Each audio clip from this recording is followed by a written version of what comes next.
দ্বিতীয়বারের মতো হোয়াইট হাউসে ফিরেছেন ডোনাল্ড ট্রাম্প। আর তার এই ফেরা যে বৈশ্বিক রাজনীতি ও অর্থনীতিতে বড় পরিবর্তন আনতে চলেছে তা আগে থেকেই অনুমান করা হয়েছিল। ট্রাম্প ক্ষমতা গ্রহণের পরপরই গ্রিনল্যান্ড কিনে নিতে চাওয়ার ইঙ্গিত দিয়েছেন। এরপর দখল করতে উঠে পড়ে লেগেছেন পানামা খালকে। সম্প্রতি এই বহুল সমালোচিত মার্কিন প্রেসিডেন্ট বলেছেন, গাজা থেকে ফিলিস্তিনিদের অন্যত্র পুনর্বাসন করার পর যুক্তরাষ্ট্র এই ভূখণ্ডের দখল নেবে এবং মালিক হবে।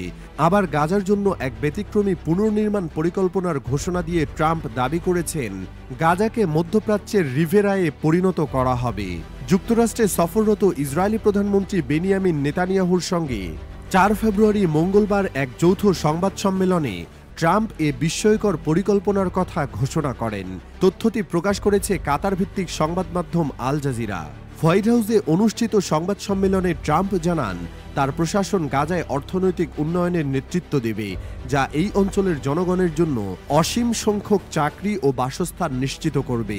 ট্রাম্প বলেন, যুক্তরাষ্ট্র গাজা উপত্যকার দখল নেবে এবং সেখানে আমরা কাজ করব, আমরা মালিকানা বুঝে নেব। তিনি আরও জানান, ধ্বংসপ্রাপ্ত ভবন পরিষ্কার করা এবং বিপজ্জনক অবিস্ফোরিত বোমা ও অন্যান্য অস্ত্র অপসারণের দায়িত্ব তার প্রশাসন নেবে। মার্কিন প্রেসিডেন্ট খুব জোর দিয়ে বলেন, গাজায় দীর্ঘমেয়াদী মালিকানা স্থাপনের মাধ্যমে সমগ্র মধ্যপ্রাচ্যে স্থিতিশীলতা ফিরিয়ে আনার সম্ভাবনা দেখতে পাচ্ছি। এটি হালকাভাবে নেওয়া সিদ্ধান্ত নয়। আমি যাদের সঙ্গে কথা বলেছি সবাই এই ধারণাকে পছন্দ করে যে যুক্তরাষ্ট্র এই জমির মালিক হবে, এটিকে পুনর্নির্মাণ করবে এবং হাজারো কর্মসংস্থান তৈরি করবে। বিষয়টি অসাধারণ কিছু হবে। সংবাদ সম্মেলনে গাজায় নিরাপত্তা নিশ্চিতে মার্কিন সেনা মোতায়েনের সম্ভাবনা সম্পর্কে জানতে চাইলে ট্রাম্প বলেন, এটি সম্ভব। গাজার ক্ষেত্রে আমরা যা দরকার তা করব, যদি প্রয়োজন হয় আমরা সেটিই করব। অবশ্য ট্রাম্প সংবাদ সম্মেলনে তার এই পরিকল্পনার বিস্তারিত তুলে ধরেননি।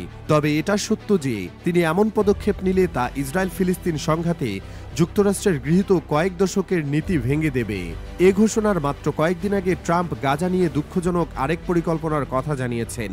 সেখানে তিনি বলেছেন, উপত্যকাটি থেকে ফিলিস্তিনিদের স্থায়ীভাবে প্রতিবেশী দেশগুলোতে পুনর্বাসন করা উচিত। সে সময় গাজাকে একটি বিধ্বস্ত এলাকা বলে আখ্যায়িত করেন তিনি।